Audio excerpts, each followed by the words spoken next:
As high school students, we often find ourselves distressed and struggling to meet lofty expectations. AP classes, hours of extracurriculars, and ever-shifting GPAs. Now, how might that experience be for someone with a learning disorder, where learning itself is onerous? Our current academic environment doesn't allow for students with learning disabilities to succeed. Students with learning disabilities don't lack high academic potential, but rather have different qualities that can hinder or boost their work ethic. So what can we do?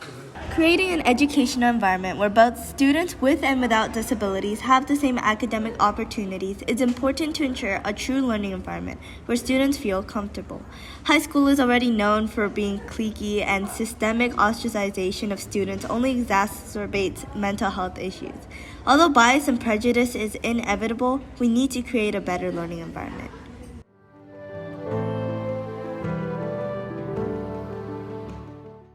We interviewed our teacher, Miss Underwood, about her experiences as a teacher with ADHD, teaching a high proportion of students with learning disabilities in a competitive magnet program. Students with learning disabilities seem to experience division in both classroom and social settings.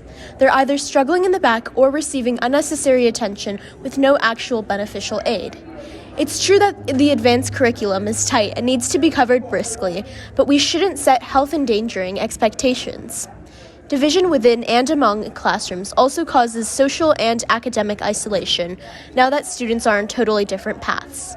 Students with learning disabilities already feel separated from the collective, and pushing them behind creates the dreadful feeling of failure just because students aren't on the same paths as others.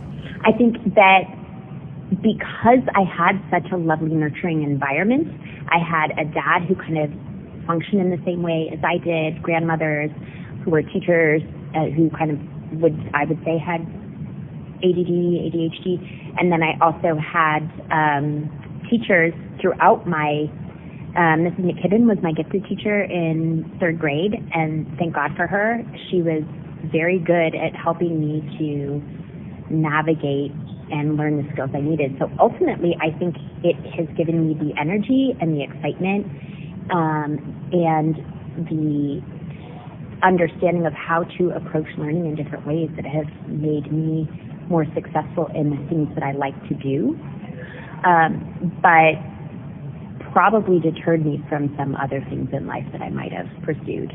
In this particular environment, surrounded by those with similar learning distractions, allow the community to understand one another through shared experiences. Creating a clique around oneself that can address each other's struggles and accept their identity is a solution, not just for those with disabilities, but also for all students, for the betterment of their mental health. From speaking to our teacher, we found out that social isolation is one of the major factors of mental health issues, and so ultimately, feeling a sense of belonging and worth in school matters more than setting unrealistic goals just to fit in. Let's expand our friend groups and reach a helping hand out.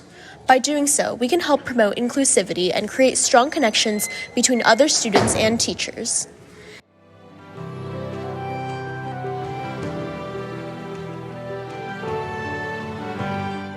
This podcast contains music that can be found on YouTube Audio Library. A huge thanks to our teacher, Miss Underwood, for the interview, and to the New York Times for giving students a platform in which they have a voice in situation and problems as such.